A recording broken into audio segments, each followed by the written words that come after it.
السلام عليكم أعزائي طلاب تانية ثانوي. معكم مستر طلعت علي، مدرس التاريخ.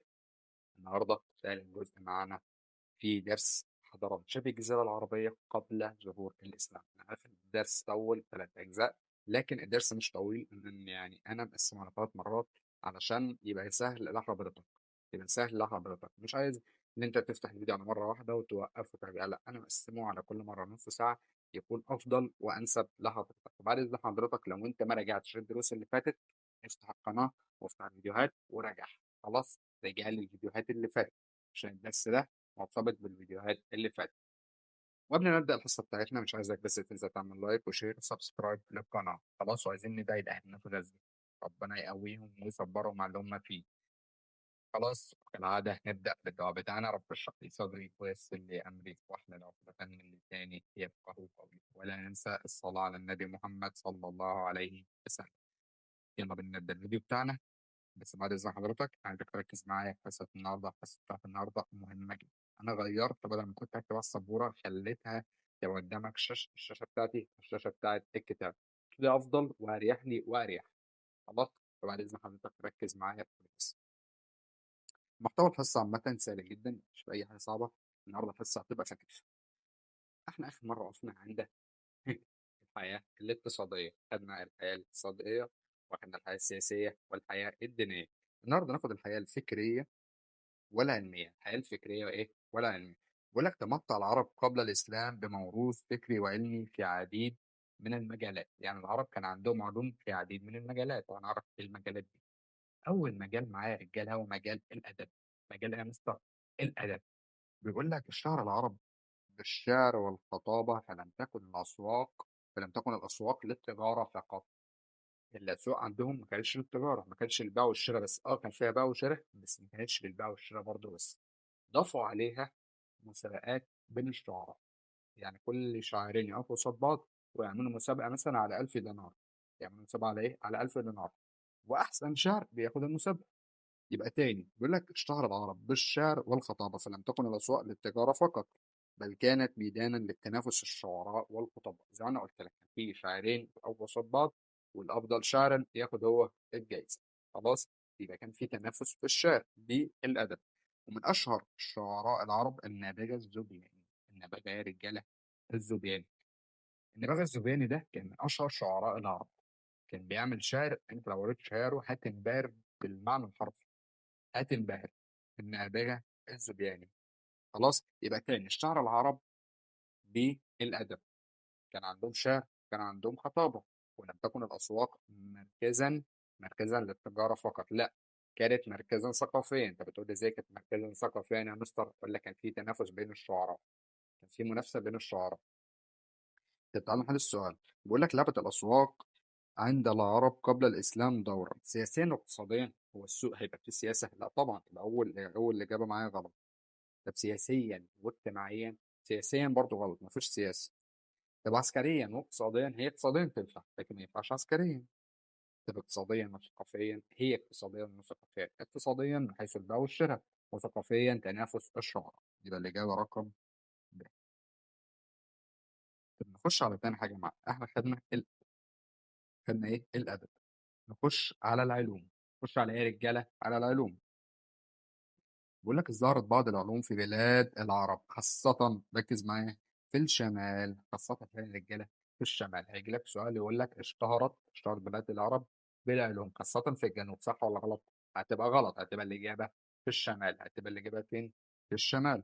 متأثرة بحضارتي الفرس والروم. متأثرة بحضارة المستر الفرس والروم. يعني الفرس والروم أثروا على المسلمين، أثروا في العلوم على المسلمين. طب هناخدها بقى إزاي؟ ركز معايا. اول علم معايا كان علم الطب. اول علم كان معايا ايه يا رجاله؟ الطب. بيقول لك: عرف التداوي من الامراض بالاعشاب الطبيعيه. يعني انا دلوقتي ممكن اديك دواء من الاعشاب الطبيعيه. عارف العطار بيعمل كده، بس كان زمان مش دلوقتي. العطارين بيعملوا كده دلوقتي. بيقول لك: والله انا اجيب لك ما اعرفش عشبه ايه وعشبه ايه، تحطهم على بعض، تغليهم وتشرب ميه هتخف. اللي عنده مغص، اللي عنده ما اعرفش ايه، اللي عنده صداع، ممكن اعمل له تركيبه اعشاب خلاص هيخف منها. يبقى دلوقتي الطب زمان كان بايه؟ بالاعشاب الطبيعيه. الطب زمان كان بايه يا رجاله؟ بالاعشاب الطبيعيه. ومن أشهر الأطباء، ركز مع من أشهر الأطباء الحارس بن كلدة الثقفي، الحارس بن كلدة الثقفي الذي لقب بطبيب العرب. لقب بإيه؟ طبيب العرب. من طبيب العرب؟ الحارس بن كلدة الثقفي. الحارس بن كلدة الثقفي. طب كانوا بيعملوا زمان الطب عندهم من المواد الكيميائية والحاجات دي؟ لا، من الأعشاب الطبيعية، الأعشاب اللي ربنا خلقها للإنسان، اللي ربنا سخرها للإنسان. طب تاني حاجة معانا الفلك، علم الفلك. عرفوا مواقع النجوم والكواكب. طب مستر إيه الدليل؟ على فكرة مواقع النجوم والكواكب تنفع في الحياة الاقتصادية. طب مستر ده حاجة ثقافية ودي حاجة اقتصادية، طب إزاي؟ العرب زمان كان أيام التجارة لما كان يمشي في الضلمة كان يقعد يبص على أماكن النجوم، يبص على أماكن الكواكب. كان بيعلم الطريق بأماكن النجوم وأماكن الكواكب، يعني بيكون مسافر في رحلة تجارية بيعلم الطريق بأماكن النجوم وأماكن الكواكب. وغير كده كان في عرب برضه ممكن نربطها بالحياة الدينية، إن كان في عرب كانوا بيعبدوا الكواكب والنجوم. يبقى دلوقتي الحياة الثقافية من ناحية علم الفلك ارتبطت بأنهي حياتين؟ الحياة الاقتصادية والحياة الدينية. الحياة الاقتصادية لما كان العرب كان بيستدل بالطريق عن طريق النجوم والكواكب، والحياة الدينية لما كان بيعبد. كان في ديانة اسمها الديانة الصابئة. الديانة الصابئة، أنا غلطت في القصة اللي فاتت وقريتها الصائبة كانت غلط. هي الصابئة، الديانة الصابئة. خلاص، الديانة الصابئة. إيه الديانة الصابئة؟ هي عبادة النجوم والكواكب. فبنخش على العلم اللي بعده، علم الأنواء. علم يا رجالة الأنواء. عرفوا أوقات هبوب الرياح ونزول الأمطار. علم الأنواء ده هو اللي هي النوة، اللي هي إيه؟ النوة. يعني دلوقتي العرب القديم يعني قبل ظهور الإسلام كان عارف إمتى الرياح دي تهب وإمتى هينزل مطر. يعني يقول لك زي ما إحنا دلوقتي في رياح، والله في رياح في شهر كذا، رياح الحماسين، وفي مطر هينزل فيها. يعني مثلا يقول لك في شهر الصيف هيبقى في شهر في يوم كذا هينزل مطر كذا. زي ما إحنا دلوقتي بنستدل، مش هتطلع أخبار يقول لك والله نوت معرفش شهر ايه هتظهر يوم كذا وهيبدأ الشتاء وهيبدأ عواصف وهيبدأ ايه رياح. تمام، يبقى عارف علم اسمه علم الأنواع. علم الأنواع ده اللي هو ايه؟ معرفة أوقات هبوب الرياح والأمطار، معرفة أوقات هبوب الرياح والأمطار. طب الهندسة، علم الهندسة. على فكرة مفيش زمن ما عرفش علم الهندسة، مفيش وقت ما عرفش علم الهندسة. استخدموا في بناء السدود مثل سد مأرب. سد ايه مأرب؟ في حضارة سبأ. في حضارة ايه سبأ. لما قلت لك بسبب انهيار سد مارب ادى الى هجرات العرب، ادى الى هجرات العرب. وشق الطرق في الجبال لربط القرى والمدن ببعضها. يبقى الهندسة عندي حاجتين: بدأ يبني سدود زي سد مأرب اللي انهار، وبدأ برضه يعمل طرق بين في الجبل علشان يربط المدن والقرى ببعض. خلاص، دي العلوم اللي اشتهر بها العرب قديما، دي العلوم اللي اشتهر بها العرب قديما. فتعال نحل السؤال. يقول لك تعددت الأعمال الهندسية عند العرب قبل الإسلام، ومن أقدمها؟ في الغساسنة ولا الحيرة ولا اليمن ولا ولا الأنباط؟ أولا الغساسنة غلط، والحيرة غلط. اليمن حضارة يمن، حضارة سبا كانت في اليمن، تبقى اليمن. هتبقى يا رجالة اليمن. طب نخش بقى على الفنون والعمارة. نخش بقى على جزء جديد هو الفنون والعمارة. بعد إذنك ركز معايا كده، ركز معايا، الجزء ده مهم جدا. بيقول لك الفنون والعمارة تنوعت عند العرب، ومنها النحت والقلاع والحصون والمعابد والأديرة والقصور. يعني العرب القديم عرف فن النحت، عرف فن النحت. طب إيه الدليل اللي عرف فن النحت؟ هقول لك النبي صلى الله عليه وسلم لما قبل ظهور الإسلام كان حوالين الكعبة كان حاطين أصنام. كان حاطين إيه يا رجالة؟ كان حاطين أصنام. غير كده كان معبود الأوثان. قبيلة قريش في مكة كانوا بيعبدوا الأوثان قبل الإسلام. معنى كده اللي هي عبادة الأصنام، وعملوا إزاي؟ عرفوا إزاي من الأصنام دي نحت. دي إيه؟ نحت. تأثر العرب في النحت بالحضارات المجاورة، كان من أشهرها مدينة الحجر بدولة الأنباط. مدينة إيه؟ الحجر في دولة الأنباط. وهي ديار ثامود. ديار ثامود، قوم النبي صالح عليه السلام. قوم النبي مين؟ صالح عليه السلام. الذين كانوا ينحتون البيوت في الجبال. يعني قوم النبي صالح عليه السلام كانوا بياخدوا الجبل ده هو وينحتوا عليه بيوت، بدل ما لسه ينقلوا حجرة، لا بينحتوا بيت جوه الجبل. خلاص. قوم النبي مين؟ قوم النبي صالح. قوم ثمود العرب تأثروا بيهم. هي مدينة حجر في الأنباط. مدينة حجر فين؟ في الأنباط. في الأنباط، ركز، في دولة الأنباط. طب القلاع والحصون، بيقول لك كانت حول المدن لحمايتها، يعني كان بيبنيها حول المدينة لحمايتها. طب ازاي؟ أهم قلاع قلعة القسطل في الغساسنة. قلعة القسطل في الغساسنة. قلعة ايه؟ القسطل في الغساسنة. قلعة القسطل في الغساسنة. بدأ عم كان يخش، مش قلت لك في الأول حصة اللي كان فيه معارك وحروب بتقوم ما بين القبائل وبين المدن؟ طب الحروب دي بسبب ايه؟ بسبب مثلا المية، بسبب الطار. فكان مضطر اللي هو يعمل حوالين المدينة حصن أو يعمل قلعة علشان يحميها. يعمل قلعة علشان يحميها. خلاص، بعد إذن حضرتك ركز معايا. احنا قلنا أول حاجتين النحت. أخدوا النحت دي من قوم مين؟ من قوم ثمود، لا كانوا في كانوا في الحج في بلاد الأنباط. قوم النبي صالح عليه السلام كانوا يتخذون من الجبال بيوتا، كانوا بينحتوا البيوت جوه الجبل. طب والقلاع والحصون كانت تبنى حول المدن لحمايتها. زي حصن أو قلعة القسطل. قلعة القسطل فين؟ في الغساسنة. في الغساسنة. تمام. طب المعابد والأديرة، من أمثالها معبد الشمس باليمن. معبد إيه؟ الشمس باليمن.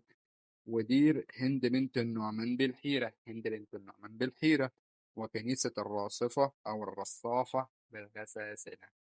كنيسة الرصافة بالغساسنة. هند بنت النعمان. تمام، هند بنت النعمان في الحيرة. ها. ومعبد الشمس باليمن. معبد الشمس باليمن. وكنيسة الرصافة ها، فين؟ في الغساسنة. بعد إذنك ركز معايا في حاجة مهمة عايز أقولها. بقول لك القصور كانت تبنى للملوك والأمراء. يعني قصر كان بيبنى للملك والأمير، مثل قصر عمدان في صنعاء، وقصر الخوزنق في الحيرة. قصر الخوزنق، أيوة الخوزنق في الحيرة. معلش بس أنا الكتاب مش ظاهر اللي هو قصادي، بس إيه مش شايف كويس. ظهر قصر الخوزنق في الحيرة.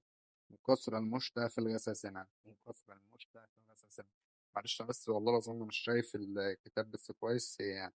لو لا ظهر عندك هتلاقي ظهر عندك اللي هي إيه، في زي بلور عليها أو حاجة كده في الكتاب. بعمل لك شاشة الكتاب هتبقى ظاهرة قصادك، فهتلاقي حوالي فيها بلوت تقريبا أو حاجة. معلش بس مش اللي أنا قادر أحدد. قصر عمدان في صنعاء، وقصر الخوزنق في الحيرة، وقصر المشتى في الغساسنة. يعني ثانية واحدة بس هجيب القلم وهرجع تاني. معلش القلم ورا مني. جبت تاني. نكمل بقية القصة بتاعتنا. هنخش على خامس حياة معانا، وهي الحياة الاجتماعية. الحياة يا رجالة، الحياة الاجتماعية. بيقول لك كان سكان شبه الجزيرة العربية ينقسمون إلى اثنين: بدو وحضر. بدو وحضر، على حسب أصل كل منهم. على حسب إيه يا رجالة؟ أصل كل منهم على حسب الأصل. إيه الأصل؟ والحالة الاقتصادية والمكانة الاجتماعية. معلش ثانية واحدة أنا بس مش شغال. الأصل والحالة الاقتصادية والمكانة الاجتماعية. يبقى دلوقتي بيقول لك اهو: انقسم المجتمع العربي الى عده طبقات تاثرا بايه؟ على الاقتصاديه، مكان الاجتماعيه، والاصل. على الاقتصاديه، مكان الاجتماعيه، والاصل. وقد ظهر ذلك في منطق حياتهم وملابسهم مثلا ومساكنهم، حيث سكن البدو كانوا بيسكنوا في الصحراء. لكن اهي اهل الحضر والممالك العربيه بيوتا من الحجاره ذات ضوابط متعدده. طب ازاي يا مستر؟ البدو كان لهم حياتهم الخاصة عن المدن. طب ازاي؟ البيوت بتاعتهم كانت عبارة عن خيم، لكن المدن والحضر كانوا بيعملوا مثلا من الجبال طبقات من البيوت. ازاي؟ زي قوم ثمود، كانوا بينحتوا البيوت جوه الجبل. كانوا بيعملوا بيوت من الطوب اللبن مثلا. كانوا بيعملوا قصور للملك. خلاص. يبقى دلوقتي البدو كان مسكنهم الخيم، لكن الحضر كان مسكنهم عبارة عن إيه؟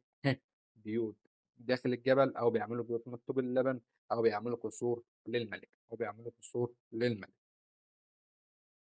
طب والشكل التالي بقى بيقول لك يوضح طبقات المجتمع في شبه الجزيرة العربية قبل الإسلام. عبر عليه، ركز معايا. بيقول لك أول حاجة عندي الطبقة العليا. عندي إيه يا رجالة؟ الطبقة العليا والطبقة الوسطى والطبقة الدنيا. اي مجتمع هتقابله في حياتك لازم يكون في طبقه عليا وطبقه دنيا. طبقه عليا وطبقه دنيا. تبقى الطبقة العُليا تتكوّن من إيه بقى؟ الأحرار والأغنياء من التُجّار، الأحرار والأغنياء من التُجّار. مستر كلمة أحرار إيه؟ معنى كده اللي كان في ناس ما هموش أحرار، هم مين؟ اللي هم العبيد. كانوا الملوك والأمراء في شبه الجزيرة العربية قبل الإسلام كانوا بياخدوا عبيد.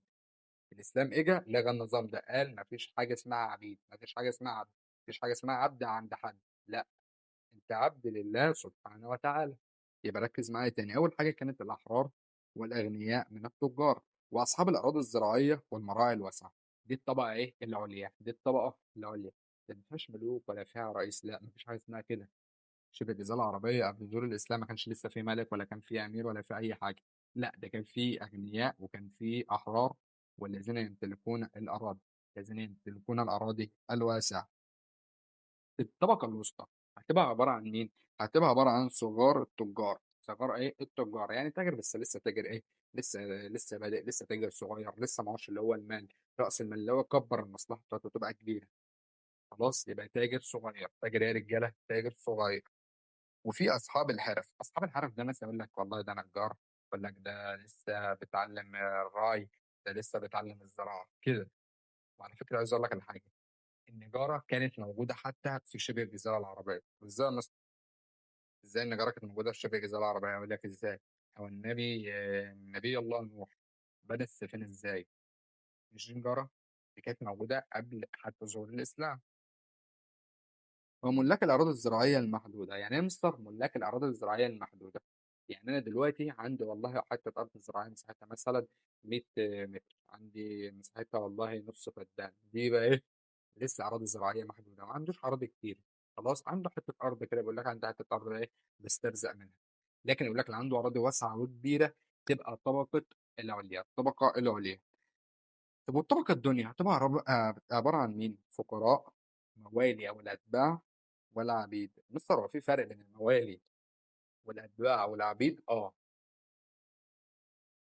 العبد ممكن يعمل لك إزاي؟ يقول لك والله أنت هتفضل ماشي ورا تشتغل وتعمل وما تتكلمش مع حد ولا تتكلم ولا تبيع ولا تشتري، أنت العبد بتاعي، قول له كده أنت العبد بتاعي ما تتكلمش ولا تبيع ولا تشتري ولا تعمل أي حاجة. لكن الموالي أو العبيد كان كان في واحد كان في عهد النبي صلى الله عليه وسلم، بس أنا مش متذكر اسمه أوي، كان في عهد النبي صلى الله عليه وسلم، كان عند السيدة خديجة، كان بيسافر مع النبي صلى الله عليه وسلم في التجارة وكان هو اللي بيبيع ويشتري معاه. عايز أقول لك معلومة، النبي صلى الله عليه وسلم لم يبيع أي حاجة، يعني عمره ما باع أي حاجة طول حياته، إنما ممكن يشتري لكن ما يبيعش. النبي لحد وفاته ما باعش أي حاجة لحد، النبي ما باعش أي حاجة لحد. كان اسمه ميسرة، كان اسمه ميسرة، معلش أنا بس الاسم إيه، كنت محضر الدرس ده وكان اسمه ميسرة. ده ما كانش عبد، ده كان من الأتباع، كان من أتباع السيدة خديجة، من أتباع السيدة خديجة. يعني له حرية اللي هو يقدر يبيع ويشتري ويسافر مع النبي صلى الله عليه وسلم ويقابل التجار ويتكلم معاهم ويبيع ويشتري، لكن العبد ملوش الصلاحيات دي. العبد هي حاجة واحدة، اللي أنت تفضل مرافقني في كل الطرق، مالكش اللي أنت تتكلم معايا، مالكش اللي أنت تقعد، مالكش اللي أنت تنام، مالكش اللي أنت تعمل أي حاجة. خلاص ده العبد، والعبد كان أغلبهم سمر، كان أغلبهم رجالة سمر. عايز أقول لك على حاجة، الإبداع عارف زي إيه؟ عارف لما يكون واحد مثلا صاحب مصلحة أو صاحب محل أو صاحب ورشة أو صاحب حاجة، يقول له والله أنا محتاج حد يشتغل معايا، خلاص، أو الصنايعي اللي يجي يشتغل ده اسمه أتباع، اسمهم إيه؟ الأتباع، دول الأتباع. طب نخش على اللي بعده، نخش بقى على العادات والتقاليد. وكان فيها كده عادات وتقاليد، كان في حاجات اسمها العادات والتقاليد، يعني كل حاجة كل زمن وليه عادات والتقاليد بتاعته. خلاص ركز معايا، اتسم العرب بسم الله الرحمن الرحيم باختلاف عاداتهم فقد حملت طائتها. بس والله مش شايف دي ايه هي الجملة دي، بس مش شايف والله العظيم الكتاب الكتاب مغروش، مش قادر اقرا. المهم اللي عايز اقوله لك ان العرب زمان عاداتهم وتقاليدهم ما كانتش زي بعض، يعني قبيلة بني هاشم غير قبيلة قريش، غير قبيلة ما اعرفش كذا غير قبيلة كذا، كل قبيلة وحتى كل مدينة لها عاداتها وتقاليدها مختلف عن أي مدينة أخرى مختلفة عن أي رجالة عن أي مدينة أخرى. بيقول لك كان في العادات الإيجابية والعادات السلبية. طب في عادات إيجابية مشتركة كانت بين كل القبائل، وكان في عادات سلبية كانت مشتركة بين كل القبائل. طب إيه العادات الإيجابية يا مصطفى؟ كان في مثلا اللي هم آه،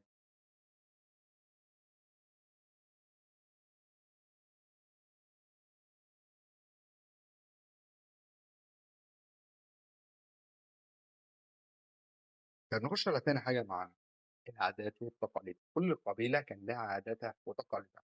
كل قبيلة كان لها عاداتها وتقاليدها. بيقول لك اقتسم العرب باختلاف العادات والتقاليد. يعني كان كل قبيلة لها عاداتها وتقاليدها المختلفة، لكن في عادات وتقاليد كانت مشتركة بين العرب. زي ايه؟ أول حاجة عادات إيجابية وعادات سلبية. عادات إيجابية وعادات سلبية. طب زي ايه العادات الإيجابية؟ زي ايه العادات الإيجابية؟ الكرم، الوفاء بالعهد، الشجاعة، رفض الذل، العفو. في حاجة عايز أقول لك كمان، اللي هو كانوا بيسألوا على الجيران. يعني كان مثلا واحد يهودي جاره مثلا وثني كان تعب، راح يسأل عليه. اللي مش موجود عندك في الكتاب، ما كانش عندك في الكتاب. طب ايه بقى العادات السيئة؟ شرب الخمر، العصبية القبلية. طب يعني مثلا يعني ايه عصبية قبلية؟ يعني انا دلوقتي من قبيلة بني هاشم، وفي واحد جنبي من قبيلة قريش. انا اقول له والله قبيلة قريش عملت كذا عملت كذا عملت كذا، لكن قبيلة بني هاشم ما عملتش اي حاجة. خلاص. فدي اسمها عصبية قبلية. الاتنين يقعدوا يشكلوا على ايه القبيلة بتاعتي افضل. لعب الميسر اللي هي الكوتشينه، اللي هي القمار. اللي هي ايه؟ القمار.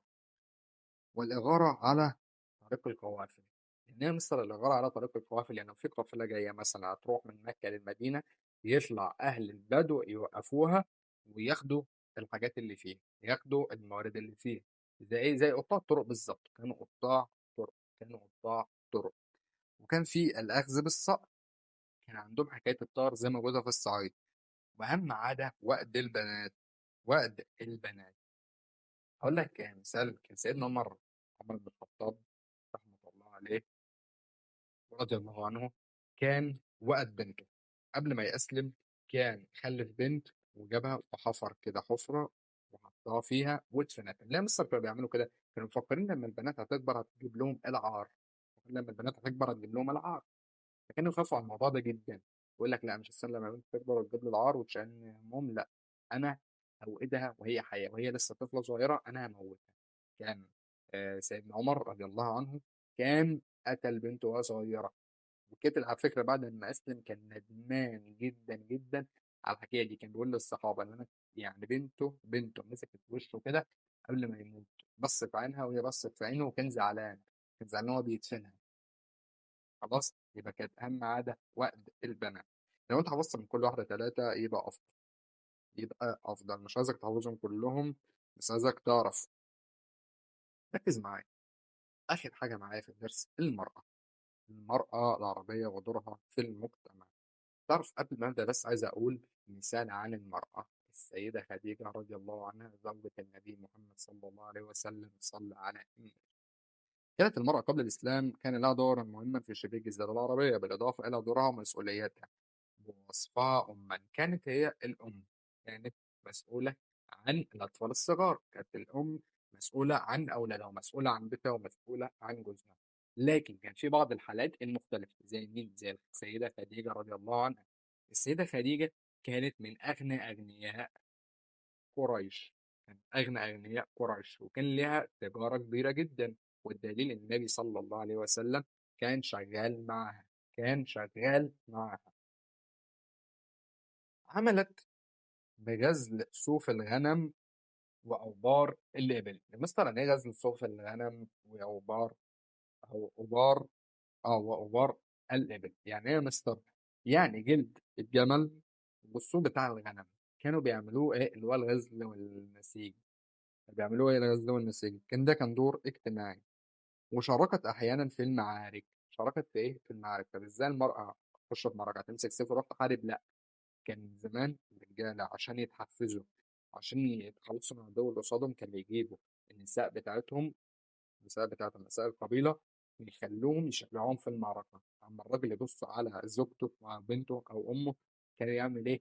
كان يتشجع أكتر. كان ما يخليش فرصة للعدو ده اللي هو يسيطر على القبيلة بتاعته. معلش فرصة للعدو اللي جاي علينا ويسيطر على القبيلة، عشان عارف هيبقى مصير الستات إيه، كان هيبقى عارف مصير المرأة بتاعته إيه، هيعرف مصيرها هتبقى هتبقى أسيرة وهيبيعوها وهتبقى عبيد. فكانت بتعمل إيه بقى؟ كانت بتشفي الجرحى وتسقي المحاربين وتقرع طبول الحرب للحث على القتال. كان لها دور عسكري. كانت بتعمل ازاي؟ كانت بتشفي المرضى. بتشفي المرضى ازاي؟ بتداويهم. وكانت بتمسك اللي هي الطبلة بتاعة الحرب ويقعدوا يخبطوا، تخبط خبطة يبقى الراجل عارف هيعمل ايه. تشجيع اليوم ده كان دور عسكري.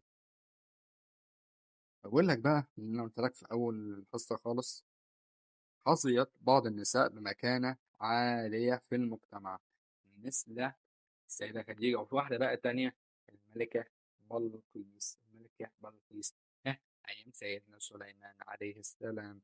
ملكة سبأ كان لها دور سياسي. دي كانت ملكة كانت بتحكم شعب. وزنوبيا ملكة إيه؟ تدمر. والسيدة خديجة مارست التجارة، كان لها دور اقتصادي. يبقى دلوقتي الستات كان لهم ثلاث أدوار: دور اجتماعي، دور اقتصادي، ودور سياسي. اجتماعي واقتصادي وسياسي. الاجتماعي اللي هي تعمل في الغزل والنسيج وأوبار إيه؟ الجمال. طب وغير طبعا اللي هي مسؤولة عن بيتها وحياتها الشخصية مع أولادها وزوجها. طب والحياة السياسية زي الملكة بلقيس والملكة الزنوبية ملكة تدمر. الملكة بلقيس كان هما بيحكموا شعب. كان لها دور اقتصادي زي السيدة خديجة رضي الله عنها، كان لها دور اقتصادي، كانت عملت فيه التجارة، مارست التجارة. ده كان الدرس بتاعنا. بعدين حضرتك بقى ركز معايا دول كلمتين مهمين جدا، ما تقفلش الفيديو ده. أنا في رسالة عايز أوضح. أنا أول حاجة مستر حضرتك تغلط في بعض الكلمات. يعني مثلا هي المفروض أنا غلطت الفيديو اللي فات، بدل ما أقول الصابعة قلت الصائبة. أنا غلطت، المعنى يختلف. المعنى يختلف في حاجة. انا انا الحمد لله وبفضل الله اما بقف قصاد اي طالب في ثالثه اعدادي او ثانيه اعدادي او اولى او ثانيه ثانوي، الحمد لله الاونلاين مختلف عن السنتر. انا لما بقعد تبقى حضرتك شايفني كده، انا قاعد حرفيا قاعد من غير مروحه، من غير اي حاجه، يعني الشبابيك حواليا مقفوله. انا قاعد بصور ايه الفجر. بقى عندي شغل طول النهار وبرجع بالليل اصور. برجع البيت الساعه 2 حرفيا، وابدا تصوير الساعه 3، وبخلص مونتاج الساعه 9 الصبح، وببدا الشغل بتاعي من بعد الظهر. تمام. فانا عم بغلط في كلمات انا غصب عني.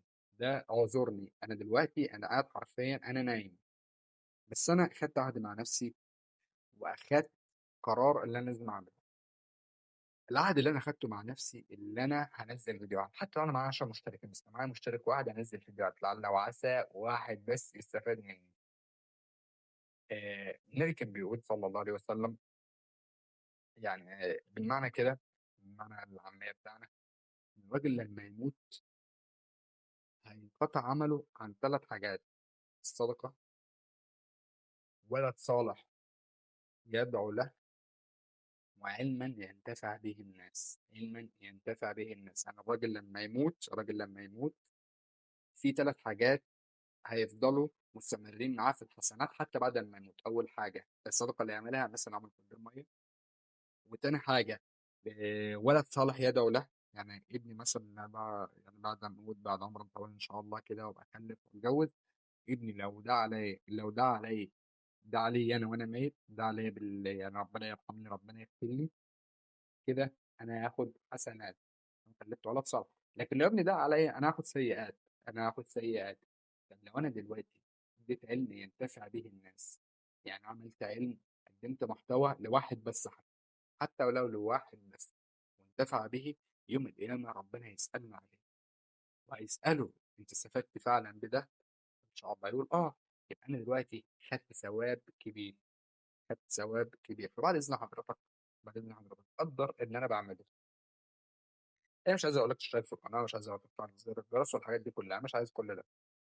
انا معايا 40 مشترك على القناه ولسه بادئ الحمد لله رب العالمين. عايز اقول ان معلومه مهمه: ال 40 مشترك دول انا راضي بيهم، حتى لو افضل بيهم طول العمر. لو واحد بس استفاد مني انا راضي والحمد لله. انا بس كل اللي عايزه ان كل طالب في طلبة مش قادرة ماديًا تاخد دروس، أنا بانزّل الفيديو ده لحضرتك، في غيري وأحسن كمان تقدر تستفيد منه. خلاص، أنا دلوقتي باقول لك المعلومة دي هدية مني ليك بدون أي مقابل، دي بوجه الله سبحانه وتعالى، إن شاء الله ربنا يجزيني بها خيرًا يوم القيامة إلى يوم القيامة، وتكون يعني حاجة اللي هي تشفع لي عن ذنوبي وعن سيئاتي. فبعد إذن حضرتك أنا كل اللي طالبه منك اللي أنت تعذرني لو أنا غلطت مثلًا باقول حاجة غلطت فيها، أنا باصوّر والله الفجر وهاموت وأنام، يعني أنا النهارده أنا والله العظيم هاموت وأنام، أنا قاعد قصاد حضرتك تعبان، والله قاعد قصاد حضرتك تعبان. فبعد إذن حضرتك قدّر الشغل اللي أنا باعمله، وعايزك تدعي لي دعوة حلوة، أنا مش عايزك تشترك في القناة، أنا باقولها لك أهو، أنا مش عايزك تشترك في القناة، مش عايزك تعمل لايك، مش عايزك تعمل أي حاجة، أنا والله ما عايز كل ده، حتى لو دخلت يا عم والفيديو عجبك وعملت بُص وكل حاجة، أنا كل اللي عايزه في الفيديو ده حاجة حاجتين 2 بس، تدعي لي دعوة حلوة وتصلّي على النبي صلى الله عليه وسلم، والحاجة التالتة عايزها منك، عايزك تدعي لأهلنا في غزة، عايزك تدعي لأهلنا في غزة، لعل وعسى دعوتنا دهيّة دعوة واحد بس تكون سبب في نصرة أهل غزة. بعد إذن حضرتك أنا ده اللي أنا طالبه منك. إحنا النهارده وصلنا لآخر الحلقة، ومش هاقول لك تعمل لايك، مش هاقول لك تشترك في القناة، أنا كل اللي قُلته لك أنا عايزك بس تدعي لي دعوة حلوة، وتصلّي على النبي، وتدعي لأهلي إن شاء الله مش هيكون آخر فيديو. الفيديو ده تعبت فيه والله تعب يعني، يا رب يجزينا خيرًا عليه، وفي طلبة تستفاد إن شاء الله. هنا وصلنا لنهاية الفيديو، إن شاء الله مش هيكون آخر فيديو، سلام.